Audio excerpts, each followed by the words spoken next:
on the move. Little dance step was good. Couple of bounces. Can take it himself and launch long. Inspirational. Time ticking away. Stop it. For Silvani. What about that? Mackay. 2 in a minute. And they are dancing now, the Blues. Almost Mackay. Walsh, here he is. Straightens up and has delivered. Is there nothing this young man can't do? Hello and welcome to the Navy Blue Corner. I'm Ian. I'm joined as always by my good mate Lockie. And geez, Carlton have gone down by 4 points to our arch rivals Collingwood. And the real big story of the game is obviously the injury to Jacob Wiedering. It's almost pretty much overshadowed the loss now. Lockie, how are you feeling about it all?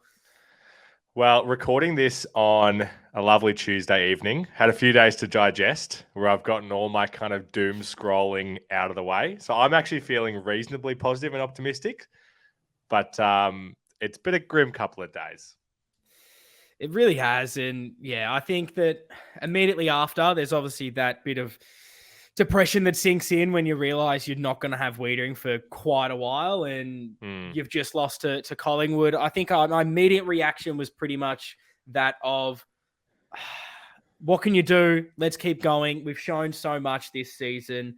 Our back is in. And weirdly, I feel like I'm the opposite. The longer that it's gone, the more I'm just sulking, particularly because I know we don't have a match for another week. We've got the bye, so we can't immediately just come out there and show something. So I've kind of got to sit in it for a little bit.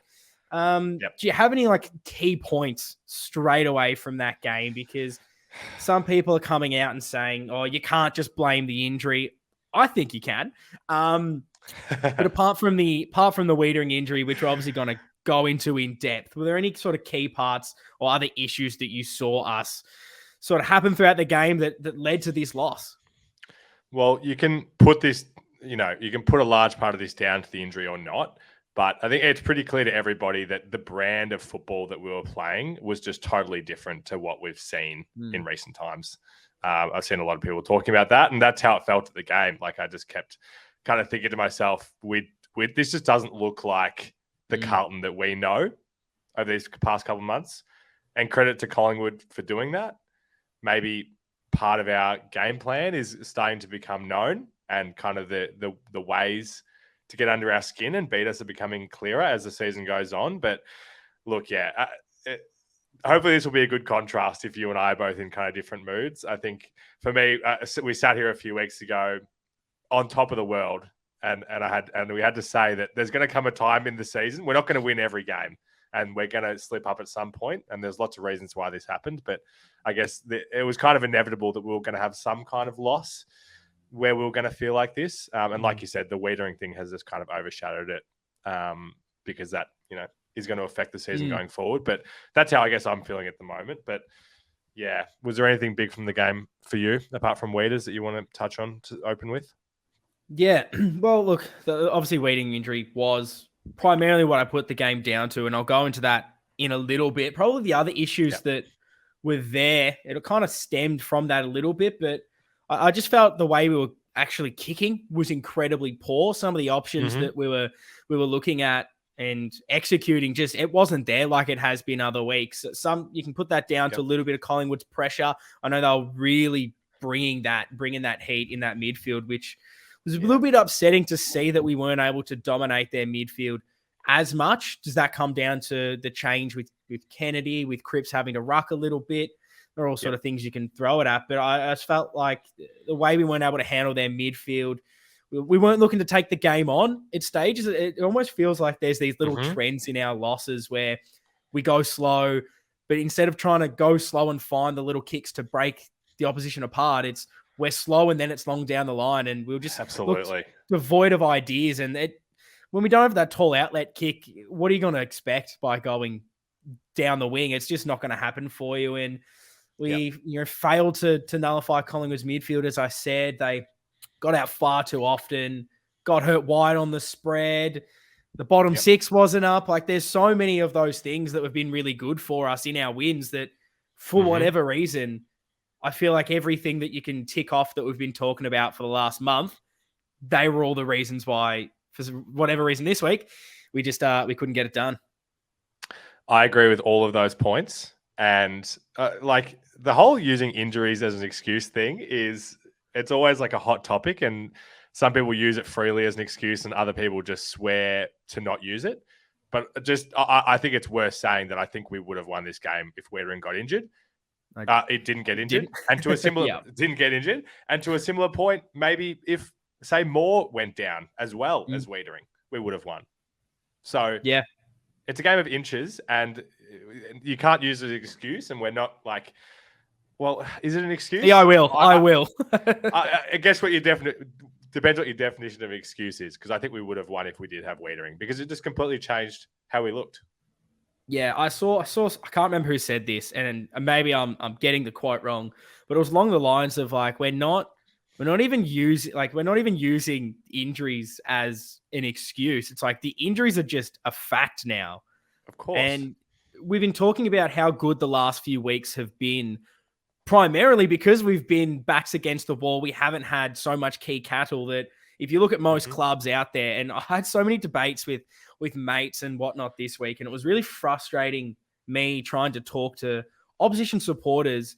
Yep. Because and it's been the week for that, particularly on Twitter. There's been a lot of things, but just seeing how delusional I find most people are, that you can't have a civil conversation about injuries. People immediately go, oh, injuries, bring someone else in. But I mean, how many teams out there, barring West Coast, have number one key forward out, number one ruckman out, now number one key defender out, second key defender's gone, our intercept defender is gone.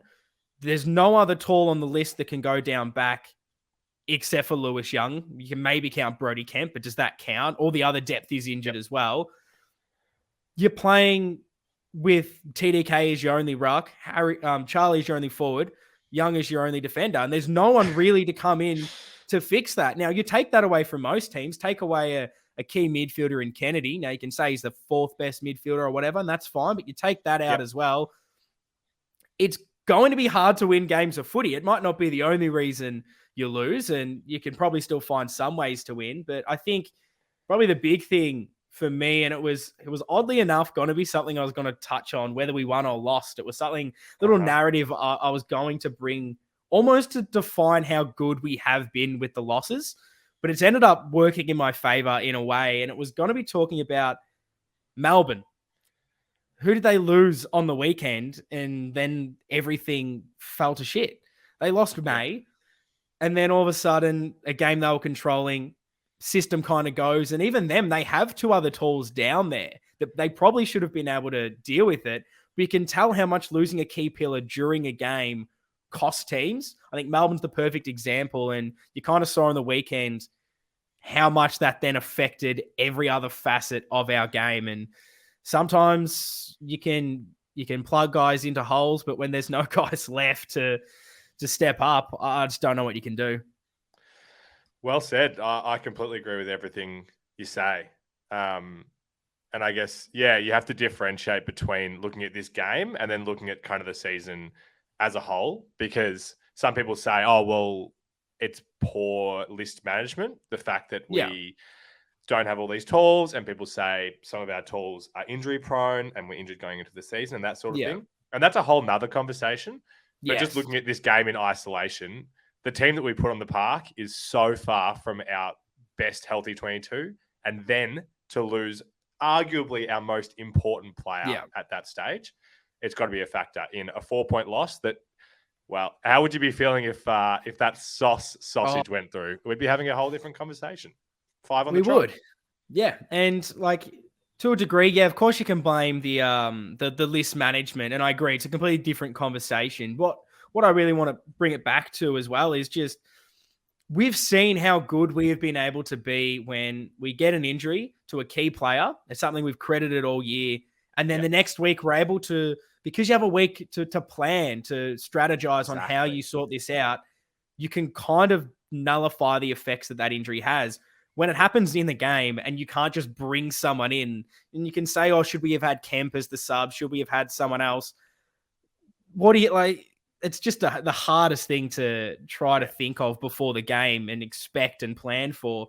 But when it happens and you don't have that play to come in and you're doing it on the fly, it was pretty clear that we completely lost structure. We were panicking in that first quarter.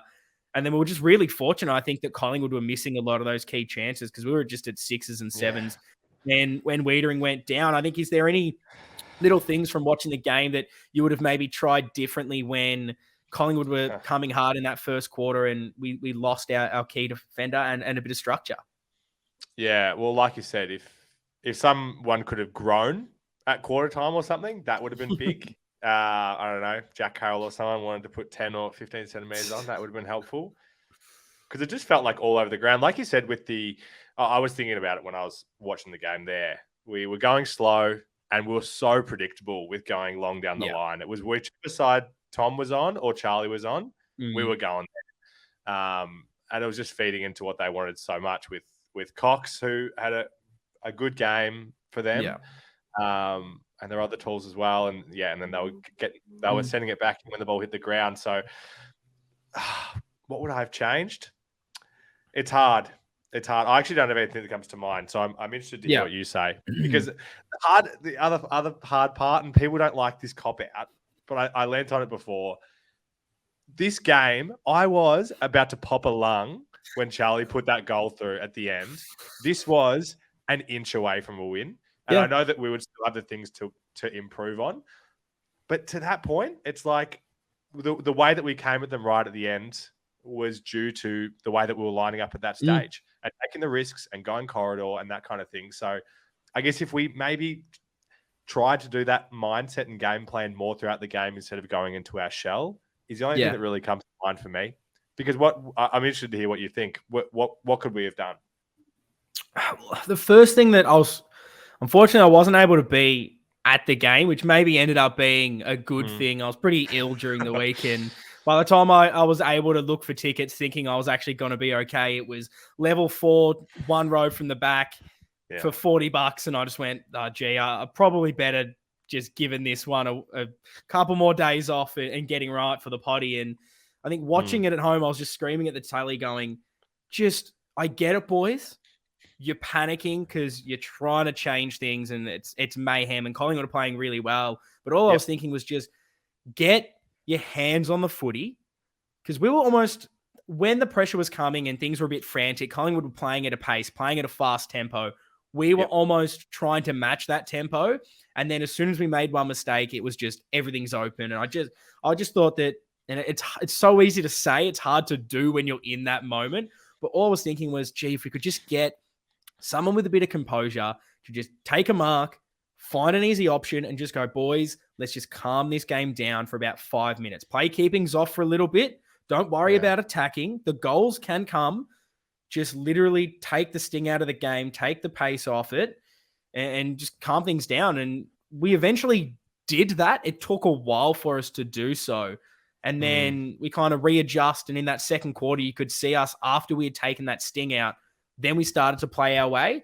And if we could, it's so hard to say, but if we could have tried to do that a little bit earlier, I just felt that things would have maybe gone our way because, Collingwood's pressure, they were bursting through us, able to send us really wide. And it was just, it's hard to change. Yeah, no, I agree with you. That when that shift happened and when we were doing that is when I felt like we were the Carlton that we have, grown to love over these past couple of months because, it's when we look to be playing our best footy, I think, even when we're on top of the opposition. So, tough. I also found that there were times where, and this was sort of throughout the game, did you think that we were overusing the footy and trying to be a little bit too perfect and cute at times?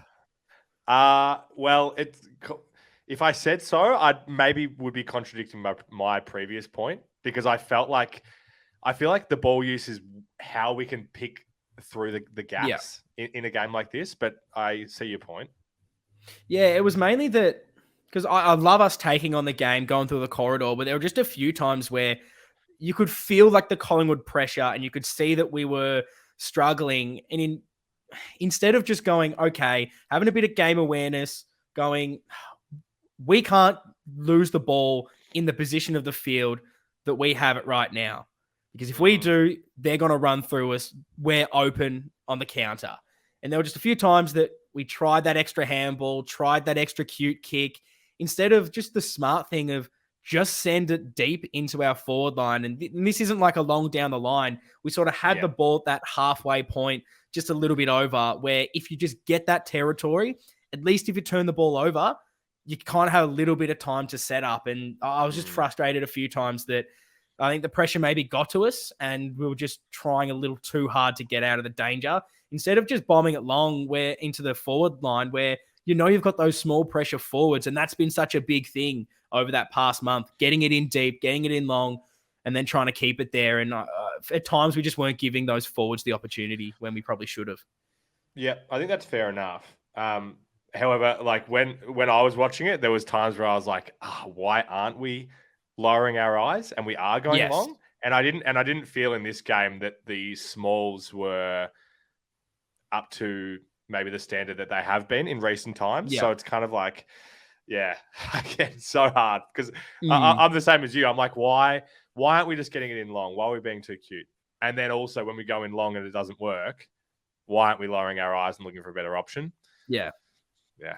It was a real disjointed performance, and that was probably the frustrating part to it. And I do want to touch on the injuries and things like that a little bit more, but I'll get to that a little bit later. I reckon you've kind of segued us perfectly into talking about those small forwards because, I just didn't feel like they had the same effect on the game, same influence. Is that how you saw a majority of that game? Definitely. It just felt like, when you look at the names, it's like if this ball hits the ground, we should be at least coming away with it half the time. And getting a shot on goal are a good option. And I just didn't feel like that. Surprising to me, honestly, looking at the sheet that Dirds had 7 touches. I felt like he was actually in it more than that.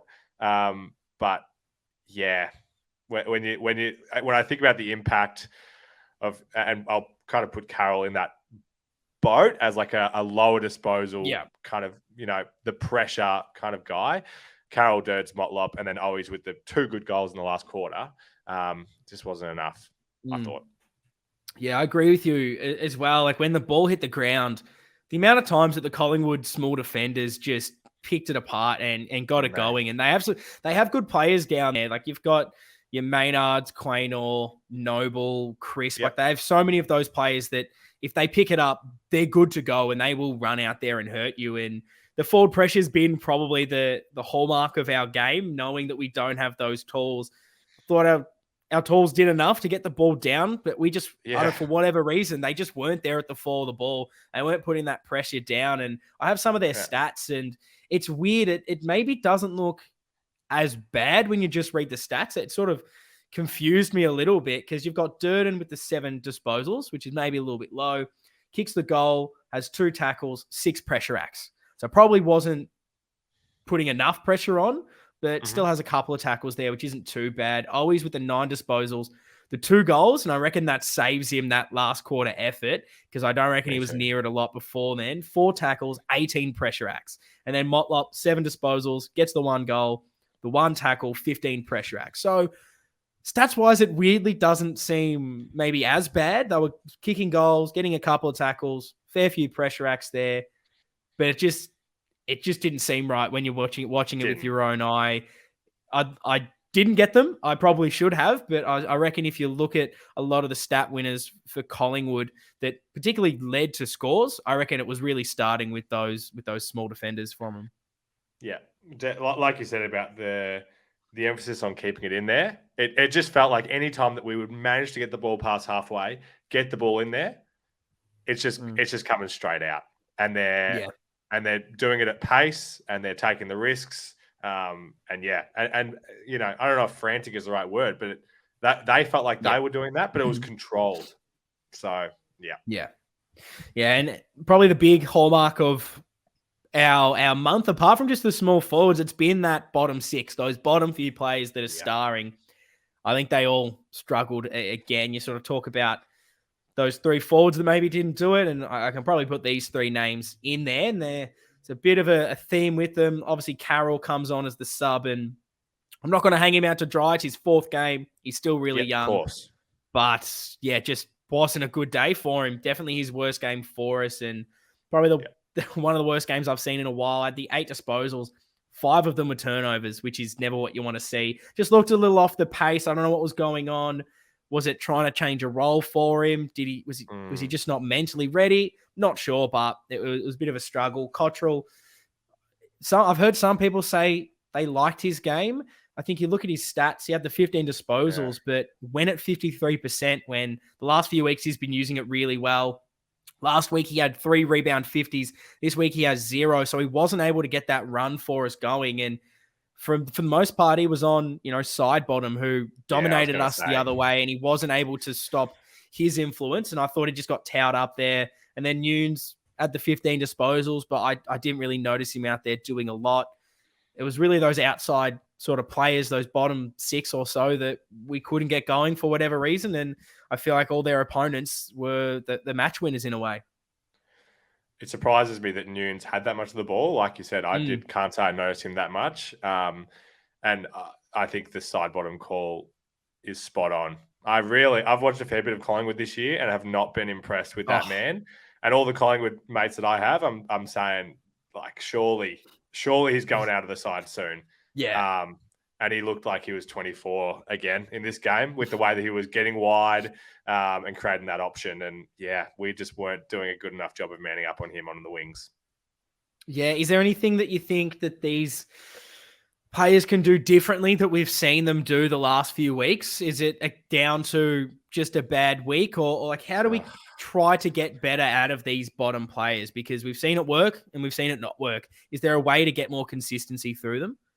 Well, it's this thing that we've said, like, it's in each of our losses, this is the result. So are we losing because of their weaker performances, or is this just the nature of being in a losing side? Like having those guys, it happened like that. Because God, you look at the guys at the top every single week, they're putting in these performances. And so I don't know, like, yeah, I don't have the answer. Such a hard question. Yeah, it definitely was. And I didn't necessarily have one either, because we could not get the ball on the outside the whole game. No. And another one that probably been one of our best players the last month, didn't think we found ways to get him involved. And that was like Zach Fisher. It was another one that has been so good for us. And I just didn't really feel much of his influence in this game. And it's just so frustrating where they hurt us so much out wide, and they're such a team that they love to handball quickly. They love to spread laterally. And I felt that the way our width players have been playing, O'Brien and Cottrell, Nunes, Fisher, I thought we could match them out wide, but it wasn't happening. And it maybe goes to my next sort of point, talking about the injuries, that maybe this hurt us a little bit. I feel like we're now starting to sacrifice too much with these injuries. And I'll go into it here because I think it's worth talking about when we do mention these injuries, because, okay, so we don't have our key ruckman. So we're bringing in TDK into the ruck. And so now you're losing the hit-outs, which is fine. I think he's done an okay job. Yep. But, okay, how are we going about it for the second ruck? We're sacrificing JSOS's forward game, which has been really good, and bringing him up to ruck. So now we're sacrificing a bit in the forward line. We've also done this thing that is, okay, Cripps goes in the ruck and TDK sprints forward. Basically, the idea is we don't have this forward because Harry's not there. So to sacrifice the ruck, we're putting Cripper in there to get a forward. But then we're also sacrificing the clearance game, because not only are we not winning the hit now, Cripper is now taken away, which is a massive part of our clearance game. Yep. And we just keep sacrificing. It's just so frustrating. We just keep doing these little sacrifices. And I feel like we're finally getting stretched too much. And then when we lost Wiedering, I could see our wings, they were almost dropping back a little bit to try to help defend and almost try to outnumber. But then we were allowing Collingwood that width. We were allowing side bottom to basically play on his own because we were trying to get drawn further back.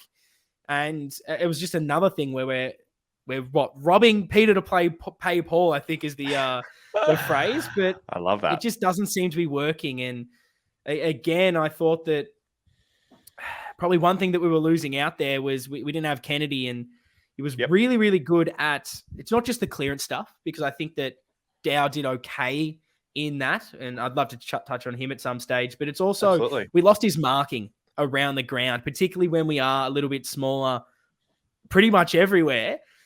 And he dominated in the marks last week as well. I think in the first quarter, he had like 3 or so marks just out of nowhere. And we didn't really replace that. We didn't bring in a Jack Martin that could add some height. So I guess, what are you making about us sacrificing in every little different position to try to fix them? Is it working? Is there anything that you'd just completely try and change there? Yeah, no, well, you've articulated it incredibly well. I think it's spot on. I mean, the only thing that I feel like you can change is either manipulating different players in the side to do those roles. So whether it's, put someone that's going to be even worse at the ruck than Cripper, but allow him to have his role again, or you're taking the weaker players out of the side and trying to replace them with more like for like. Yeah. And I feel like that's probably where we're going to head as we go past the bye, because we're running out of options in some of these places. I know we're going to talk about the mid-season draft, but it might get to this stage where we're not playing our healthiest best 22. Our healthiest best 22, but looking more about the fit and not trying to change roles. But you say it well. Because the big one that I'm starting to get pretty frustrated with is just seeing Cripper in the ruck, where like I get what they're trying to do, and I think it works now and then to just get someone else. Yeah, but just, get someone else in the ruck and then shoot TDK forward. I like the strategy, but when you're not winning the ball at the contest, which is what we weren't doing in this game, that's when I felt it really hurt us. It was those little moments where you're just going, gee, all we need to do here, win the contest, send it forward, because if we lose it, we're gone. We don't have the defensive power without Jacob Wiedering down there. We don't have the tools. The key to winning this game is getting that ball forward. And then you're sacrificing your best clearance player just so you have an extra tool down there. I didn't like it. I didn't think that was the smartest use of the players that we did have. And you've seen the last few weeks that Cripper hasn't had that influence because he hasn't been around the ball. And we've been lucky that other players have been able to step up. And like you said, we've loved it in the wins because it works. But then when you're struggling to win that contest, you're losing the games of footy. I just think that you can't be sacrificing those key components to your game. You've almost got to go, okay, well, what are our strengths? It's our contested winning ball. Keep that, because that's the only thing that's going to win you that football game, and hope everything else can work itself out. I also didn't even think that if we won the ball, TDK was having that much influence ahead of the ball that it was really worth getting him down there. No. Well, that's a good point as well. I was just going to say, Jack Nunes, mate, get a land of Sauce's shin pad, get in there, take some taps. You make a good point about TDK. I guess part of it maybe about rest as well. But in terms of being damaging, it's not ideal. Yeah, were there any other key parts or any sort of talking points about this game that you wanted to touch on, whether it was positive or negative? Yeah. I'll just quickly touch on, because you mentioned it briefly before, about the forward tools doing their role in bringing the ball to ground, and it was kind of the smalls not living up to their end of the bargain. I just want to give just a bit of love to Kerno, because he is like, he's delivering week in, week out now of what we expect, and he does it in different ways, like in GWS, like just get the ball to ground, or it's him kicking 6 goals in a half. He's insane. He's just doing a great job, and like, I'm not even going to put that next sentence into the ether. What did he kick this week? So I'm just getting my stats up. That's why I'm looking away from the camera. If you're watching on YouTube, I'm not ignoring Lockie when he's talking to me. He kicks the 4 goals too, which is just miraculous. The fact that going in, I was a little bit nervous, because not that I think Darcy Moore is a great player, but we know he can intercept, and the lack of any other tool down there, you just knew they were going to able to have 2 or 3 guys on him, and if Moore could get off the chain and be that loose player. He'd intercept for fun.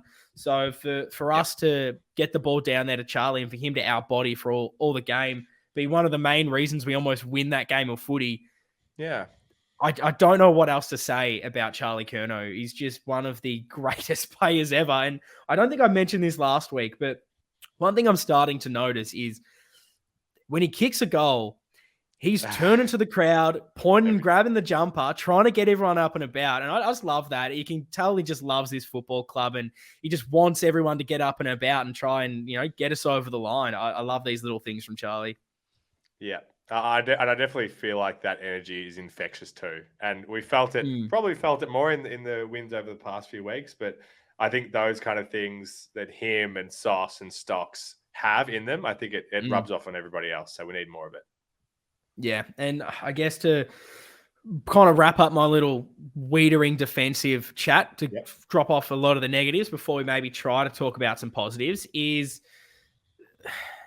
we've been so good at intercepting. We've been so good at keeping opposition from, I guess, scoring big scores. And unfortunately, in this game, we conceded 18 marks in our defensive 50 compared to we were able to get 9. So Collingwood conceded 9. We conceded 18. And that is our most of the year. For our last few wins, it's been 10 and under. So there's not been many games that we've conceded anywhere near 18. So it just kind of shows you how we weren't able to structure up. We lost that organization and that hurts you. And that just gives them so many chances on goal, which is what you saw throughout that game. And yeah, it's just disappointing. And also that 6 of their 11 goals came from Collingwood's defensive 50. So that's not just Wiedering's, absence. There's a clear issue there that our midfield and forwards weren't able to structurally hold up well because Collingwood were just running through us. And that kind of goes to what we were talking about earlier. It seemed like for long stretches of those games, particularly the first and sort of third quarters, we just weren't playing to steal a David Teagueism. We weren't playing our way. And then we're just getting absolutely hurt on the outside. Yeah. Well, you may have a better read on this than me, but I would assume that a lot of those marks inside 50 would have been uncontested when they would get the outnumber. Like they'd get a player at the back, they would outnumber us moving from defensive 50. Was there anything that you noticed there? Because you would know well and good. I haven't put myself through watching the replay of this game. So I don't know why that would be, but how many times did they get an option out the back? And it's like, how was there 3 people just streaming forward and no Carlton players in any defensive position? Yeah, it was pretty frustrating. I think some of it goes back to us trying to change things up. Wingers trying to go too far back at some stages, which allows them to go wide, and then you have to push up and all of a sudden just comes over you. I don't know exactly what it was down to, but yeah, they hurt us. They hurt us at the contest, which has been our bread and butter. And I can't put my finger on what it was. Yeah. But I mean, I just have to say credit to them because they beat us where they needed to and it hurt us. And clearly that's where a lot of their scores came from, running through transition. We've seen it hurt us in a couple of games. Freo, they ran through us far too easy. We've just got to find a way to stop that in our losses when teams are starting to run through. We just need to be better. Yeah. I'm glad we have an extra week to regroup after all this. But you're right. If this was just a win, how much sweeter would it have been going through this bye period on top of the absolute world? It just hits a little bit different with that week off. So yeah. Just if we stole a win with the injuries we have, go 9-2 into it. Instead, you're 8-3, which is still unbelievable. But yeah, if you steal that one against Collingwood, did you? Okay, I don't really care about this one too much, but I think that the listeners will. What do you make of the non-paid free kick to Sammy Walsh at the end? Is that something that hurts you, or are you just saying whatever happens? It's funny considering the end of the game free kick from the Sydney Richmond game as well. Like that was like the topic. The topic of the weekend was is a free kick that isn't paid on the siren equal to a free kick not paid throughout the game, which is, I guess, my stance on it. I think, like, people saying that it's not a free kick, I think is ridiculous. But then people thinking that this is the only free kick that wasn't paid during the game is also ridiculous. Look, I mean, I didn't notice the free kick when it happened, so maybe that is my outlook. when it happened, I wasn't there screaming at the TV thinking, oh, he smashed him high. Why are we not getting a free kick? So I didn't notice it until after the fact when I'd kind of already accepted the loss. It's frustrating. It's there. Does the umpire see it? I don't think he necessarily put his whistle away. I think he might have just missed it because it was there, but it was a little innocuous, a little bit hard to see. I have a lot of different thoughts about the Richmond-Sydney game. I think they're a little bit different in that sense if you really want to go into it. But I'm interested to hear your take, but nah. No, we can change, mate. Instead of talking about a loss, why don't we talk about this? Look, I finally tweeted on my personal account about this. Oh, it got a bit hot. Oh, all I want to say I didn't see this. All I wanted to say was it shouldn't have been paid a free kick, and I'm glad we had some common sense. And the reason I think it's different is I don't believe the umpire put his whistle away in that instance. I thought it was simply coming down to, and you see this often, if a player doesn't necessarily realize that the umpire's called a free, or it's happened like right as he's called the free, and they kick the ball away, and the team's going, give us 50, give us 50. The umpire will just go, nah, it's all right, boys. He didn't mean it. We'll just bring it back. And in this instance, he thinks they've won the game, so he's kicked the ball away. If it's, during the game, I don't think he's kicking the ball into the crowd because the ball's gone over. It's specifically because the siren went in celebration. There's no need for him to be doing it for time wasting or anything. So I think common sense prevails where, by the letter of the law, he kicks the ball away. It's a free. But you see so many times in game, them literally go, nah, he didn't mean to kick it away or whatever. He didn't hear the whistle. It's fine. Bring it back. And I think common sense prevailed. Whereas in our instance, I don't think it was him thinking, the siren's gone, so I shouldn't pay a free kick. But yeah, that's my little talk about something that's not Carlton for once. I don't want to make it seem like they're similar because all it was just an umpiring decision on the end of the game. Okay, yeah. I agree. I agree mainly with what you say. The only thing I would say is you said he'd have no reason to do this at any other point of the game. But say I don't know, in the second quarter they went on a bloody 7-goal run, the Swans, and then that happened. Do you think they would have paid it? I don't know. I still don't think so, but I don't think he would have kicked the ball into the crowd because you only do that to celebrate. But if he did, to if he was happy, or he's like whatever, kicks it away. Well, I feel like the context is different in that potentially because he's not celebrating. It's like, I don't know what you're doing, but I feel like the common sense there is it's like probably wouldn't have heard that. Probably would have just heard the siren. So I'm not paying it because I think it's a bit of a shit one to pay. Yeah, nah, fair. Yeah. But let's get back into talking about Carlton. Love a little. Oh yeah, look at us, navy blue corner. Going on a bit of a tangent. But I want to get into a bit of positivity before we talk about what are we doing without Jacob Wiedering. And that was that, look, we've seen, I think we've seen enough this year to know that our game plan stacks up. Yep. When we're healthy, when the list is there, we are one of the best teams in the comp. I would dare to say that we're potentially a grand final team with a fully fit, and our best footy's been up to that. So I don't think that's too crazy and too nuffy to say. And I think our mentality when we've been on demand the past few weeks is just when tired, when everyone's injured, it's been incredibly strong. We kept fighting and we showed that again this week. Were you incredibly, I don't want to talk about these, honorable losses and things like that, but were you proud of how we went about it, knowing how on-demand we were? Absolutely. I was at the game with Dad, and shout out to him if he's listening. I think we kicked a couple, and he said, do you think these are junk time goals? And I said, we'll have to see if we kick any more. Because if we start kicking more, they're not junk time goals. But if Collingwood run over the top, there it is. Yeah. And I don't think it was. I mean, the game was pretty much like it was out of reach at stages in that fourth quarter. Like we could have just absolutely put the cue in the rack, and we didn't. Oh God, it just kills me. I'm never gonna unsee that Sauce shot on goal and how good that opportunity was. Not that it was easy, but far out. Like we put ourselves in the position to win the game, and could have. Were you up? Did you think it was going through, mate? Collingwood chant like around the ground when we were down by like 23 points was so loud. And I'm like, oh God, there's still time here. So we'll see what happens. Oh, mate, I was up. I was turned around. All the I'm Collingwood ready to supporters give in the MCC would have loved it. Yeah. Gee whiz.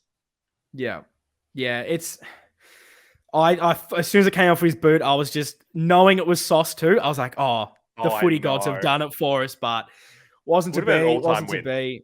Oh, it would have been. It definitely would have been. But I just think, the fact that this team's mentality has changed now. That last year we lose that by God knows how much. They just they don't have that strength to just keep fighting, and regardless, the next man up mentality. I really believe in what the coaches have been able to do with this playing group. I've sort of written maybe a little bit of a monologue, so I'll try to almost read it word for word here, because I think when I wrote it, I thought it was good. So I'll see what it's like. But look, I'll let you know. We'll find out. Look, we're going to lose some games. We'll win some games. I think whatever happens from here, it's going to happen. We can't change it. If the worst happens, the season derails and we don't make finals because we don't have the cattle, I think I can live with it, because I know we've finally got the right coaches, the right people at this club. The players are there. When everyone's up, we're one of the best teams in the competition. And I believe that we'll just keep fighting till the end of this season, regardless of who's going to be out there. And I think that's what's making me most proud about this club at the moment is, we've lost a game you don't want to lose. You never want to lose to Collingwood, but it's not just effort, because I think effort's always going to be there, but most teams, they don't always keep fighting to the end like that. And if we can do that every week, we're going to steal some games when we're down and not performing, because we almost did it there. Mate, why did you bury that 41 minutes into the pod? Let's run it back. I've got to get us up and open with that. I'll splice it and we'll open with that one. I know my tagline this year has been just think back to where we were a year ago. Yes. And you and I were coming in to do this pod after loss after loss after loss. So just think how different we are. Grim. Consider the players that were out there on the weekend. Like, we're so upset about this loss. A 4-point loss where we would have won if we were healthy. And I think that I've also been doing a bit of research for our sort of mid-season review that'll come out in the bye. Don't worry. I know we don't have a game, but there'll still be plenty of content from us. And you betcha. That was such a positive run sheet coming into it. And now it's obviously changed a little bit. But a bit of a spoiler for you. I was going through basically where we're at now, where we were at this time last season, and comparing a few stats from where we are now to how we ended last season as well, just to see how far things have come. And it is absolutely insane. And to see so many stats that we were ranked 18th for in the competition, that we're now like first or second, that I don't know how you can have that big a change in certain little key aspects in such a short time frame. I had to go back and look at some of this after the loss, because it definitely brightened up my day a little bit, and maybe a bit more positive coming into this episode review, because it's clear, like I just sort of said, everything's there. We just need to be healthy. And there's just some times where you just lose too much cattle. And I just hope that this season isn't for nothing and we can keep striving forward. I hope plenty of people have listened to this stage, because you've dropped a couple of good nuggets there. So I love it. This is great. Thank you. Appreciate it. It's good viewing. But let's get negative. I've been too positive after a loss in some ways. How do we replace Jacob Wiedering, Lockie? Well, there's a draft tomorrow, isn't there?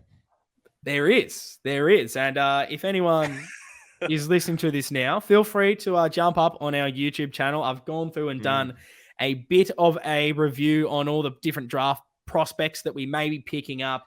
I got a bit carried away, and there's quite a few in there, but I do think it is some good viewing. I spent about a week and a half researching, so I'm pretty sure I'm allowed to say I'm an expert on the mid-season draft now. So there's a bit of insight in there. But yeah, is that for you where you think it's all going to come from? Literally just getting in taller bodies? I feel like it has to be. I mean, what, you ask Kemp to play a role like that? I mean, yeah. The It's list of options is shrinking. Put Sauce down there. Seen a few people tweet that. Love that. yeah. What are your thoughts on that? Would you like to see him have a go down there, or are you? Is it again you're just trying to move too many magnets around and you start to lose Sauce's influence elsewhere? I think so at this stage. I mean, again, we've one loss in the past 5 weeks now, and obviously we have to replace Weeders, but yeah, I wouldn't be doing too much crazy magnet work yet. Yeah, But we'll see I what we're agree. talking about in a month. And it's so hard to replace a guy like Wiedering, best defender in the competition, and he's ranked number one Yep. in all the stats. And I saw a nice thing from David King. He said that Wiedering's been in 27 one-on-one contests in defensive 50. Can you tell me how many marking contests he's lost? How many? Sorry, I'll say that again. So he's had 27 one-on-one contests inside 50. How many times do you reckon he's been outmarked? It can't be more than 2. Once. That is just Dumb. ridiculous. He's going at 4%, losing it. That's just unbelievable. Replacing that is tough. Like you lose your Lewis Young, and it's not good because there's no one else that can come in. But you immediately go, well, at least we've got Wiedering because he can pretty much do anything you need. Yep. There's not a really person that can come in to do it that we have on the list. You mentioned Kemp. It's probably the only tool you have to maybe come in and just be a body. It's really just, it's going to come down to what the coaches have kind of said all year. Everyone's just got to have to play their part. We're going to need maybe Doc to be a bit more intercepting, Plowman to play above himself a little bit, play a bit taller at times. Every single person is just going to have to put in that extra 10%. And we just got to hope that the coaches can figure out some sort of game plan that gives us the best chance. And weirdly enough, I finally believe in them. I think you do this last year and I go, we're going to lose every game by 100 points. Whereas now, absolutely, I still think we're a chance in most games because I have so much belief in this group and the coaches. Yeah, no, I'm so with you. It's just so hard when he's not to bring it down because that was a very nice positive sentiment. He is just that get out of jail free card at like every opportunity. Like how I felt about Sardi in this game, where it's like if the ball went near Sardi, he was winning it, and that's how you feel about Weeders. And the more guys like that we have, the better we are.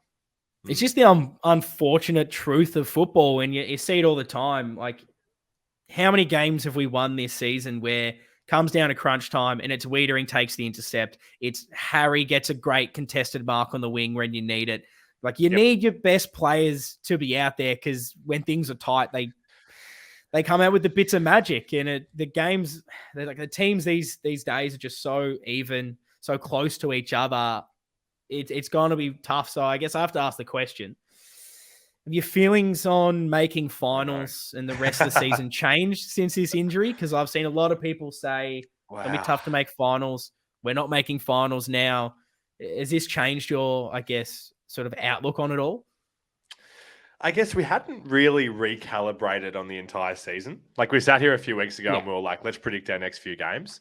I don't have the answer yet because, we still have, there's still a fair few teams in the top 8 that we are yet to play, like your Melbournes and your Brisbanes. But should this be the thing that stops us from beating the Giants at home and Adelaide?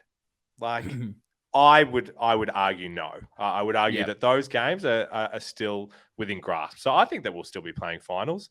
Have we thought that we were going to be playing top 4 legitimately? Like, I feel like you and I both have thought that's an outside chance at best, even before this week. So I still think we're in the 5th to 8, personally. I think so too. I think that the way we've gone about it, the wins we've been able to do, the position we're in, we can still afford a couple of losses here or there. There's enough, and we'll really go into depth, I think, in the mid-season review, going through the fixtures and trying to predict things. But I had a bit of a look previously, and I still had us winning enough games to make finals. And if you want to look at the positive side, this is another great chance for us to maybe find a couple of hidden gems to, keep building the resilience, because coming to that back end of the season, you'll have Harry coming back, Pitnet back, Wiedering, like they're all going to come back just at that right time. That if we're able to really dig deep in this next month or so, we're going to be completely primed for finals. And I think if we can do it, it's going to be incredibly exciting. Yep. No, for sure. I'm still optimistic, but just another interesting challenge that we get to watch the boys go through. It is. We've talked on this game for longer than I imagined, but there's probably one player I'd love to get your thoughts on. He finally got his game this season, young Paddy Dow. How do you think he went? Like, did you rate his game? I've seen some mixed reviews so far. I think he probably was slightly better than I expected, and I wasn't expecting heaps. Yep. He definitely got the opportunity to be around the ball a lot. Like, he was playing the role that we hoped that he would play. I think, if he got a game, which is good. That's a tick. He was getting his hands on the ball. Tick. Just not sure how effective it was in terms of our overall strategy, I suppose. I think if Kennedy's not right after the bye, like, I think he'll keep his spot. I don't think it's like a one game in, but I want to see more. I agree. And I was always going to kind of think with Paddy Dow, I'm not just going to go, okay, that's one game and that's what I'm going to think of you, because there is that jump up from VFL and everyone kind of needs a bit of continuity. Hearing some AFL footballers talk about it, they've always said you need a bit of a stretch of games to get your confidence to find your feet. And early, I thought he was pretty good, getting his hands on the footy, winning a few clearances. But I agree, I just don't think he was probably effective enough. Those clearances weren't amazing at times. I felt some of his disposals were just give the ball to someone else. So I don't want to sort of create it. And that's fine. He has the 21 disposals. Went at 76%, which was a lot better than I think I thought. Had the 5 clearances. So he went okay. But I think, if he wants to keep his spot for when Kennedy is right, he probably had to do a little bit more for me. I hope we do see him at some stage get a bit of a run at it, because I'd love to see what he's able to do. But I think that game we definitely needed Kennedy's marking and probably someone else that when we were struggling to win the contested ball, we just needed a cleaner pair of hands that could grab it out of the contest. And he probably just wasn't that player for us, which it's maybe just not his game. Yeah. And the other positive I will say on him was I felt a difference in physicality that I had from him in the past. Like some strong tackling. Like, he just felt a bit bigger and a bit more, I felt him a bit more impactful in that way. But no, it's not the Kennedy level yet. And you're right. There's so many things of Kennedy that we missed. But I'm open to the idea of Kennedy coming into this team and him not going out, and us being able to work the magnets in that way. I'm optimistic that there's a scenario where that happens, but it's not super clear. Yeah, I agree. I think you summed it up really well. And I was earlier in the season talking about that. I think the final evolution is a Kennedy out, a Dow in, for just different aspects. But I don't know. I'm not too sure. It's a tiny sample size, but gee, we still missed someone to win it out of the coalface. And maybe if you have a Cripper doing that a bit more, not rucking as much, maybe that changes things a little bit. But there's definitely a bit to work on there. And who knows? I guess we'll see. Let us know in the comments and tweet at us. What did you make of Paddy Dow's game? Were you happy enough? Do you think he still needs to work on things? Where do you sit with him? Because he's the big enigma of the Carlton Football Club at the moment. A lot talked about, and at least he finally got a chance when an injury happened. Did you have any last talking points on the game before we sort of get into the votes? Let's vote it up. I think that's it from me, unless you did. I mean, it's not long. I'll be as quick as possible on this. There's always something I can chat about, but it was just talking about Collingwood being the baby pies and how it was such a valiant effort for them to beat a top 4 Blues team. I'll just throw out some stats for you. Pies average games played was 109. Our average games played was 76. They had 7 players under 22. We had 11. They had 8 players 28 and older. We had 3, and they're all 28-29. So I think that just sort of sums up Like it. that we're a little bit undermanned. We're playing a real young team at the moment. And the fact that we've played so well with all these youngsters is definitely credit to us. And the Collingwood, gee, I reckon when a couple of those players retire, they are going to fall down quickly. Yeah, I'm with you. And yeah, like you mentioned earlier about Carroll, it is important. Some of these things we're repetitive on, but it is important to remind yourself that when we're a bit down on these guys and talking about like the bottom 6 performers, there's still these guys that have played less than a full season. Yes. Legit. In like Carroll, Motlop, Dirds. So we're not saying that we're off them or anything. Yes. We're still so inexperienced in so many areas, which is why you and I didn't think at the start of this season that this was the year that we are a contender anyway. Like that was the whole idea for us at the start of this season. So yeah. 100%. So look, let's finish talking about this game, get into some fan votes. And the fans came out in full force. They gave the 1 vote to Adam Chera, who that's probably his best game I think he's played for us. We didn't talk about him much, but I was very impressed with what we saw from Ches, particularly in that first half. They gave 2 votes to Adam Sard, and they gave the 3 to Sammy Walsh. He's absolutely back at it, playing some ripper football. Who did you give your votes to, Lockie? I say this every week. The fans and I are aligned. Just went a different order for me. I gave the 1 to Walshy, 2 to Ches, and then 3 to, just as I said before, the human get out of jail free card, because some of the marking he was doing in this game, he's added that to it. Like, what more can this man add to his game? So 3 votes to Sardi for me. Yeah. Oh, Sard's he's miraculous. Maybe stiff. I only gave him the 1. But his closing speed, he'll be 10 meters away from a contest. The ball is a centimeter from the opponent's hands, and somehow he ends up with it. And you go, how did you get from there to there and get that ball? He's not human. Unfortunately, I've only given them the 1. I gave 2 to Curnow. I thought his influence on the game was one of the big reasons that we were able to stay in it, and he kicked goals when we really needed him to. And then I gave the 3 to Walshy. Just thought he was exceptional all day. Do you have some fan questions for me, Lockie? I was going through them, and gee whiz, Yep. we cover the hot topics because so many of these we answer before we even realize. So I'll get you. Maybe we should do them at the start of the episode. Get into them first. Maybe we need to do an internal review of the podcast structure. No, it's going well. Dom in the den. Does Dow hold his spot? Yes or no?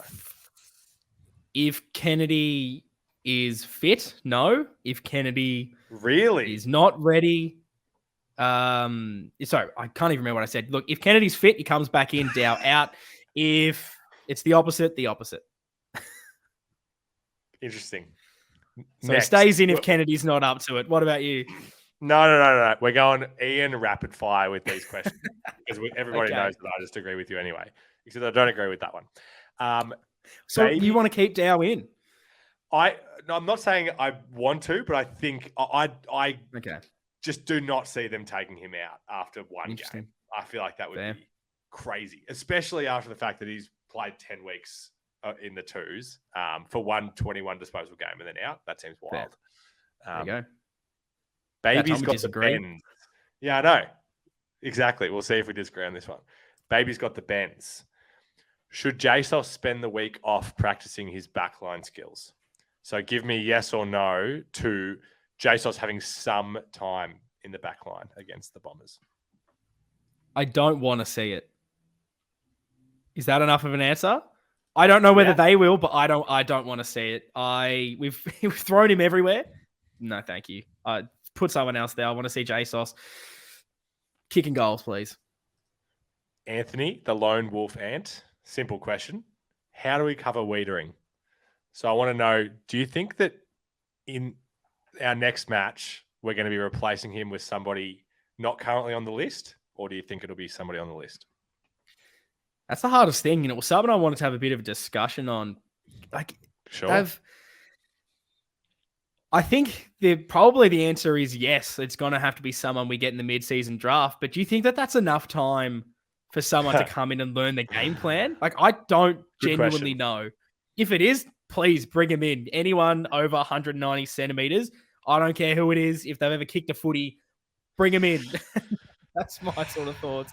It's I good don't that we trust have the the guys we bye. have. 9 days? 9 Yeah, days? is that enough? I mean, punch, spoil, be 195 centimeters. You can just stand in this square. I'm going to, spray paint on the field for the whole game. Do it. Keep it simple. Next question. Yeah, let's go. I like the rapid fire, even You though like this? You know me, I'm not rapid. I like to take my time on the questions. I'm glad we did the internal review. This is working well. Adam G. This is going to be a bit of a hindsight question, but maybe you had thoughts before the game. So try and take your bias out of it. He said, Jack Martin should have played. Is that the one? Next question. He should have. No. But would Martin or Kemp? I said Martin should last week's podcast. I said Martin should spend a week in the twos. Yep. Upon reflection during the week before the game actually happened, particularly when Kennedy was out, all I could think was we need Martin in that team because we need a marking target, and we didn't have that. I get why they probably put Martin in the twos to get a bit of a run rather than playing there. And was Kemp the sub the week before? Yep. I think you just have to give him a game. That's why I wouldn't probably have made him the sub, because how many weeks can you have a youngster that's needing game time sitting on the pine? That's the hardest thing. But I don't know. I don't think Carroll was the right choice either. Yeah. But it's easy in hindsight. Fair enough. Good to see you've pre-screened the questions just to make sure that I'm picking the right ones. I'm happy I was correct, because that would have been so awkward if I had just gotten it completely wrong. Yeah, that would have been very rude. Very rude. I'm just saying I want a good closing question that takes us into next week. Maybe this one here from Alchemy Blue. Similar context to that previous question. We severely lacked marking ability in attack. Yeah. So they want to see Martin come in and Kennedy come in. But they've listed Motlop as the one to come out for Martin. Maybe this will lead us into our discussion about next week. But is there any other guys that come to mind as it's time for a break? Not that we have a plethora of options with all our injuries, but did you get that vibe watching the game from anyone? Definitely Carroll, if that's Me too. Probably a given anyway. I personally want to keep those three smalls, weirdly enough. I do like what they bring, and without having that second key tall, I think that's probably the way to go, and I believe you can have Martin in there along with that. A weird thing I didn't expect from the team selection was for us to go the three outside players in Cottrell, Nunes. I'm going to bring that up. Yeah, and O'Brien, because normally we've only run with two of them. It was interesting that Nunes was a straight in after missing with an injury. I know his form had been good, but I think that what I'd probably do is get rid of one of those, which, as much as I didn't love what Cottrell was doing defensively, ceiling-wise, I'm going to keep Cottrell in. I think he's been a bit more effective than Nunes. So go Cottrell, O'Brien on the wings, and then Nunes, my man that I always seem to kick out of the team. He comes out, and my boy Jackie Martin comes in. Okay, cool. That wraps it up. Beautiful. Let's go home. No, we've still got a little bit to chat about. We do. Okay.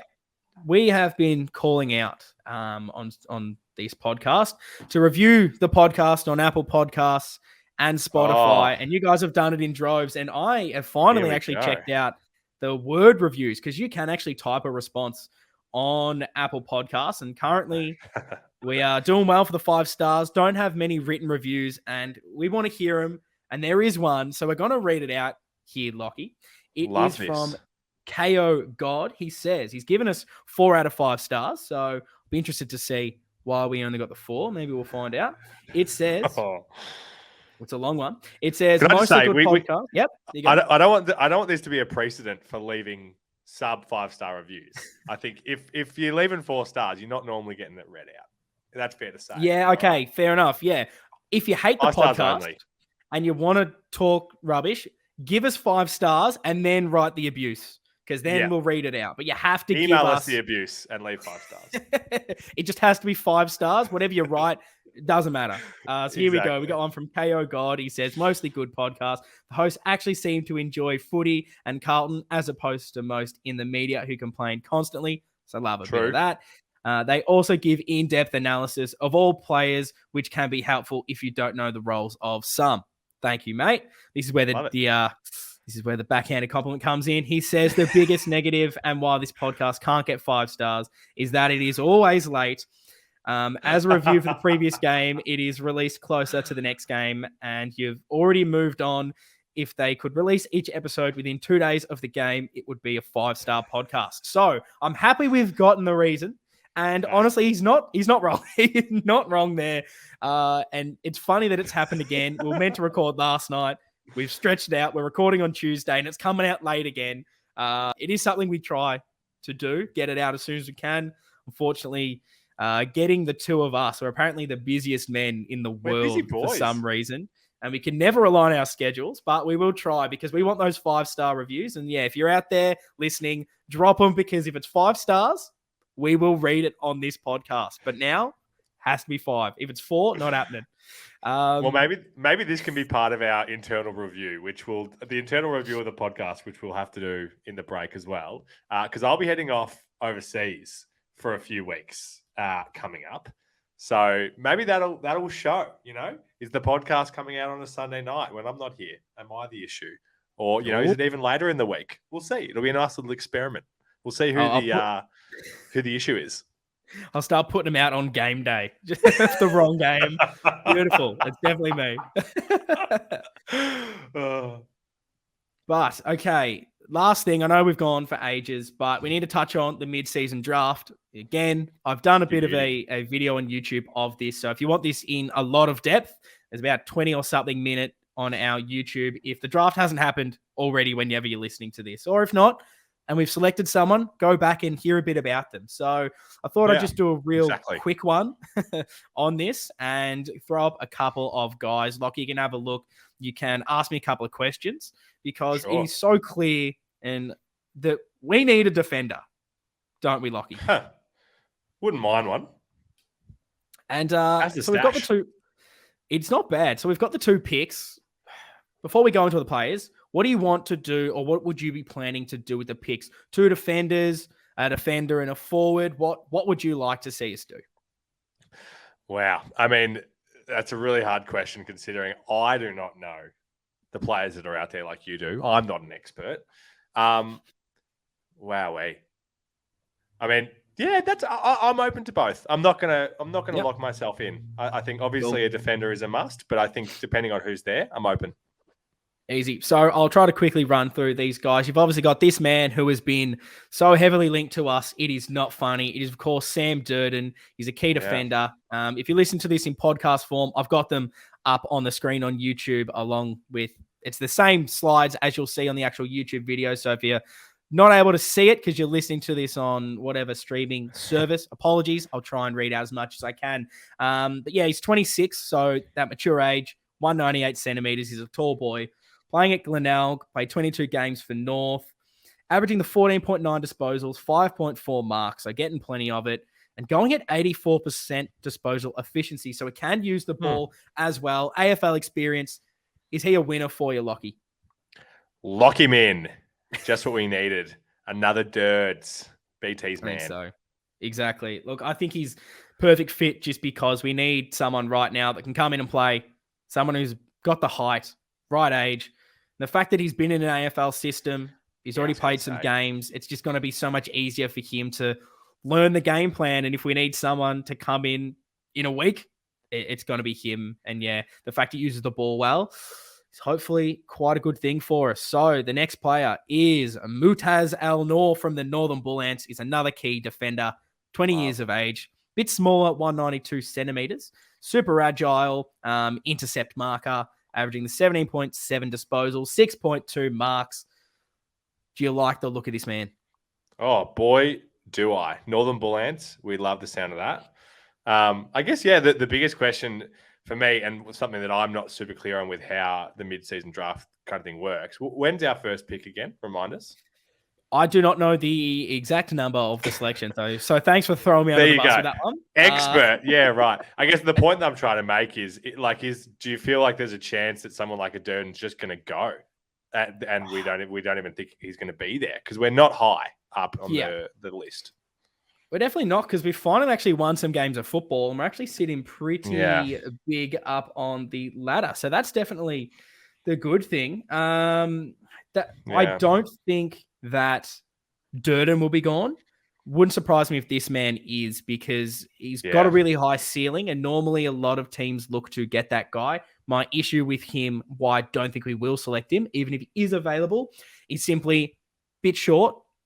Yeah, he's got the leap and can be that intercept, but I think we need a key tall, and we need someone who is 100% ready to go. Currently, it's just not him, really, which is unfortunate. And our first pick is pick 13. So a couple of picks before, but we do at least have a second. Yep. Love it. Nope. We're on the Dirge train for now. Another guy. Here we go. Callan Dawson, key defender, 24 years old, 194 centimeters, playing at Williamstown. Another strong intercept defender, 12.5 disposals, 6.6 marks, bit of a rebounder. So he likes to intercept and move the ball forward. Wasn't getting a game because Charlie Dean was there. He's now on Collingwood. Bit more of a mature player. He's got the height. What do you think of big Callan? Yeah, love the look of Callan. 24, 194 centimeters and a rebound threat. I mean, that's ticking boxes for me. If we go the two defender route, it's exciting. Yeah, he's definitely someone I'm pretty high on. He's probably not as good as Durden at the moment, but I think he has that ceiling. And I saw someone say that potentially North is going to pick him with their second pick. So that's thrown my selections out of the way. But yeah, he's definitely would be a decent option if one of ours aren't available, I would assume. Going into the next is James Blank, 22 years old, 195, playing for Box Hill. Real strong marking defender, even though he only averaged 2.8 so far this year. Interestingly, this guy was wanted as a train-on player by Hawthorn, but he didn't nominate for the draft, so he wasn't able to be. So AFL clubs rate him. What do you think of this man? Has been linked with us as well. Linked with us. Great. Number 67 on the jersey. You love to see that. Not a whole lot. Obviously, it looks a bit younger than the other guys that you've spoken about. But look, this is a very exciting time, isn't it? It's exciting that we're going to be hopefully taking a couple of selections here. Yeah. I think this guy's a bit more down my pecking order, but I think you can do a lot worse if your number 1 and 2, 3 priorities all go out the door and you have to get a guy like him. I think he's a decent option. Wouldn't surprise me if Hawthorn choose him, though. But if he's available with our second, I don't mind it, but maybe we want a bit more versatility. So we'll jump to the next one here's my breaking case of emergency, this man. If all the other defenders are taken, we'll bring in Michael Hartley because he's 28 years old, 198 centimeters, currently playing for Collingwood in the VFL, played 44 games for Essendon, 5 for Hawthorn. Look, his form's not great if you're looking at his stats there, 9 disposals, 2 marks. But if you need an AFL experienced defender, he's your man. So, yeah, he's breaking case of emergency for me. If you told me this man was still on Essendon's list, I would have absolutely believed you. No offense to Mick, because I'm surprised they're not going to pick him up. He probably would slot straight in, to be honest. Be best on. 100%. Next one is Jackie Maybaum. I think you pronounced that one. 24 years old, a little bit shorter at 193, playing for Coburg. Was a Sydney Swans listed player, didn't ever play a game, did his ACL, so a little bit injury issues there. 15.6 disposals, 6.3 marks. So he definitely is that intercept defender at his height. Honestly, one of the best VFL defenders, in my opinion. He's gone away after playing on Sydney's list for a little bit, gone away. Interesting. Really good player. I just don't think he's exactly what we need. If Wiedering was fit, I think there's a chance we take him because I think he's got a bit of a ceiling there and maybe Sydney were a bit premature to get rid of him. But yeah, I think it's just a bit short for our needs at the moment. It's hard for me to get past biases of just looking at the numbers and the fact that they were on a list, because it's like, okay, if you're on an AFL list, like that's where we're at now. We're not looking for someone who's going to be a future, premiership team player here. Oh, then you're going to love the next guy. It is Max Ramsden, 19 years of old. Gee, I can't speak English. 19 years old, 202 centimeters, currently playing for Sandringham in the TAC Cups, if they still call it that. Got no idea. He's the best young draft prospect out there at the moment. 14.5 disposals, 19 hitouts. The big ruckman. He is shown massive improvement since his draft year, which he didn't get drafted in, obviously. He's the big one that a lot of people are talking about, but he is just not ready to go at the moment. He could be the next superstar ruck of the comp. I imagine he'll get selected in this, if not next year's national draft. Yeah. Unfortunately, because of Wiedering's gone down, I thought we might stash a player. I don't think we can afford to do that at this stage. You don't want to see Max lining up on 2 meter in a couple of weeks? I'd love to see it. Actually, he'd probably just get killed, though, because he's just not up to it just yet. But watch out. I called it here first. All Australian ruckman in about 6 years, I reckon, this bloke. Bang. Lock love it in. A big call. Next is a bit more experienced in the ruck department. If you're looking for ruckman, someone to come in for Pitt, it is 22-year-old Bryn Teakle, which is an interesting name. I love it. Picks up for it with that stash. 203 centimeters from East Freo. Developing ruckman, but a bit more experienced. At least he's in the sandful, playing against men. 14.7 disposals, 16.8 hitouts, and he has been spending a bit of time forward. Him and the other ruck forward have been sort of splitting it a little bit, which is why his hitouts aren't insane at the moment. And he's averaging a goal a game. So, yeah, can go a bit forward. Maybe him and TDK can go together and switch it around a little bit. I like it. Bryn Teakle. Yeah, I'm liking this option. This is good. Teakle in the navy blue. I really can. I think he'd be a nice little fit next to TDK. Yeah, I think just a bit of versatility is what I'm after. So I don't mind that if he's available at the 2. But I hope the next slide is who I think it is. And it is. It is the man who I would take with the second selection. It is former Brisbane Lions player, star, if you want to call him that. I'm sure the publications will. They always tend to do that. Yep. Played 2 games, so of course he's a star. Connor Ballenden is he was a young forward prospect coming through the draft.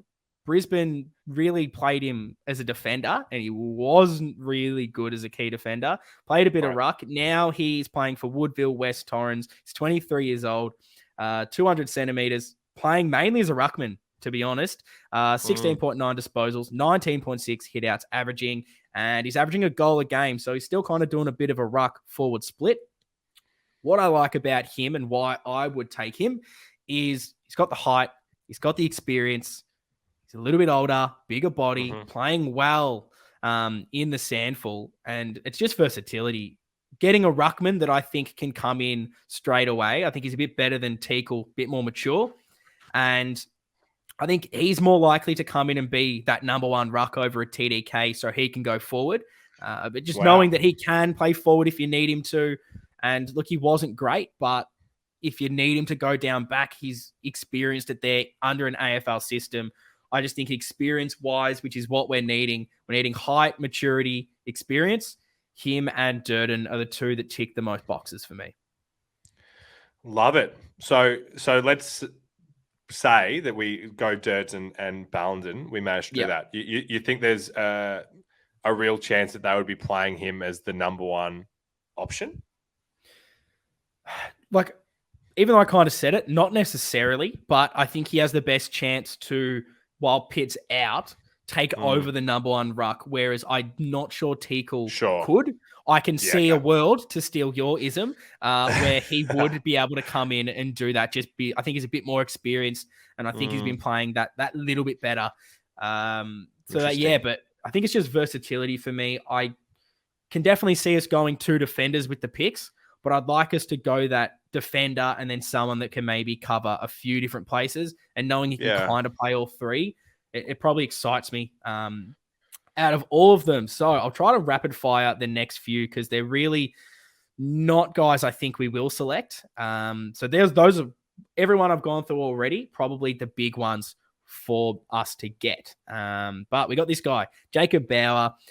He's sort of a medium key forward. He's 191 centimeters, so a little bit smaller. He's 19, so a bit more developing, playing at North Adelaide. But he's super athletic. He sort of makes up for his height. 8.5 disposals averaging, so not a lot, but 2.7 goals he's averaging. So he's kicking a lot of snags. He kicked 13-4 in his first 3 games this season. Ended up kicking, I think, 15 goals in 5 games. So he sort of tailed off a little bit, but knowing he can go absolutely berserk and play above his height, there's talks that he can even develop because of his marking ability into an intercept defender. So he can maybe play a bit of both, but I just think he's a little bit too young, and I definitely think he's going before we get a chance to even look at him. I think he's going high in this draft. Yep, that's fair. And like, it's just, yeah, so much of what I'm no expert like you, but so much of this is about what we need right now. Like, Yeah. as I said before, I'm not thinking about these guys as being the ones that are going to be on our list for years. Yeah. So we don't need this right now, in my opinion. This kind of the more medium size.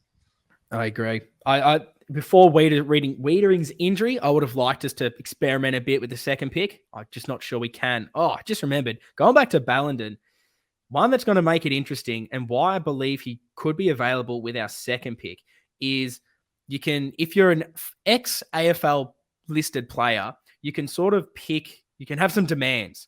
His demand is he doesn't just want the basic contract, which is till the end of the season. He wants an 18-month contract. So if you want him, you've got to have him on your list until the end of next season. And he's also put financial demands on there.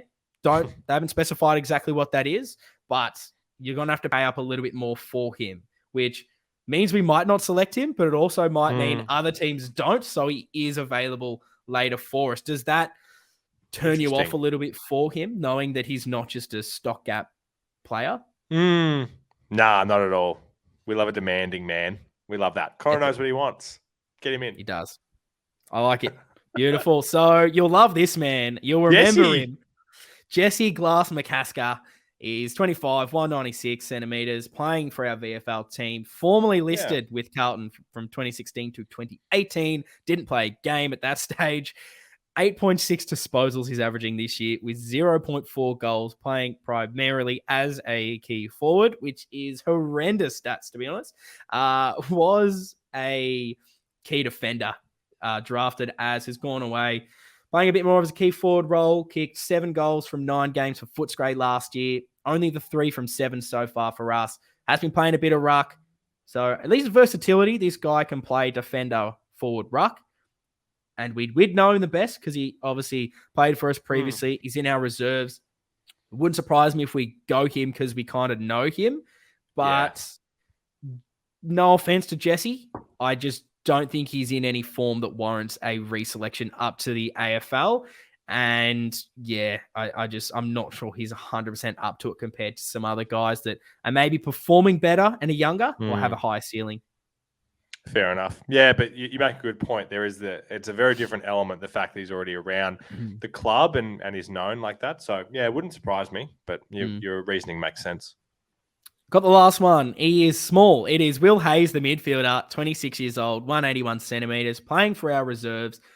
Formerly on the Dogs, played 11 games, currently dominating the VFL. He's been better than Paddy Dow, to be honest. 31.7 disposals, 4.3 tackles, 4.9 marks is averaging. So getting around the ground, doing everything he can to get a reselection. If we didn't have Wiedering out, wouldn't have surprised me for us to go a midfielder. Might seem a little bit strange because we have so many, but we only have one that isn't playing.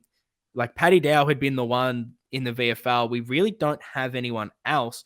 So I thought it's never too bad to have too many midfielders. If Dow goes at the end of the season, which people are speculating he might get traded away, we wouldn't have any depth. And tinfoil hat on, last season, Murkov didn't play the last few games before the mid-season draft. Will Hayes hasn't played the last 2 weeks. Wow. That's really good.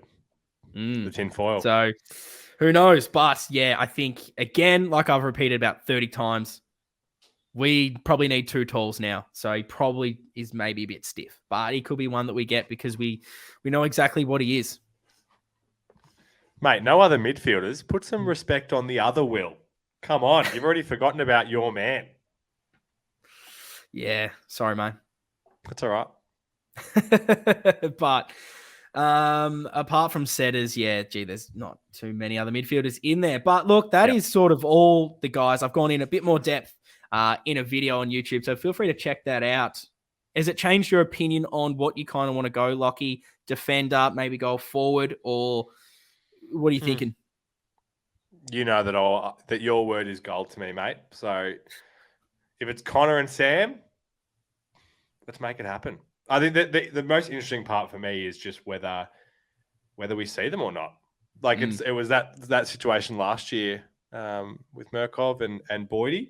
Boydie's, obviously they've both been signed up, and Boydie's had a bit of a crack. So it'll be interesting to see if we do actually use these guys or whether they're really breaking case. Yeah, I think ideally you probably want a few guys like some that I've mentioned, like your Jacob Bauer types, your Bryn Teakles, your Max Ramsdens, your James Blank, those guys that are a little bit younger in the early 20s, if not a bit younger than that you can develop, that you don't really have to risk them being out there. But I just don't think we're in that position anymore. We don't have anyone other than Brody Kemp, Domakui. Are they like the only talls that aren't injured at the moment? We've got a Marchbank coming back from injury that has played 6 quarters of football in 3 years, who's still coming back from a bit of a knee niggle. You've got Alex Murkov, bit green. He's still kind of injured with his ankle, Achilles, whatever he had. There's just no one else. So I think we're just going to be forced to play these guys. Interesting thing will be how early that is and how quick they can learn the AFL system. I don't know how early that is. But I think at least one of them will play either first week after the bye or the week after that. Yeah, I think you're right. Too easy. So, look, that's pretty much going to wrap this one up. We'll be back next week with a bit of a mid-season review. We'll be able to review review a bit there, the mid-season drafts to say who we've actually selected. And hopefully I've picked a couple there. I hope there are no names that I haven't got because I'm going to have to go back and do another week of research. We don't like that. But yes, look, thanks for sticking with us. If there's anything you want to see from the mid-season review, any questions you have, drop them in the comments, tweet at us, email us. Socials are at Navy Blue Corner. Remember to like, subscribe. We get those 5-star reviews in, and please give us some writing because I want to read something out. So please do that, and we will be back here next week. So yeah, thanks for sticking by us. See you guys next time.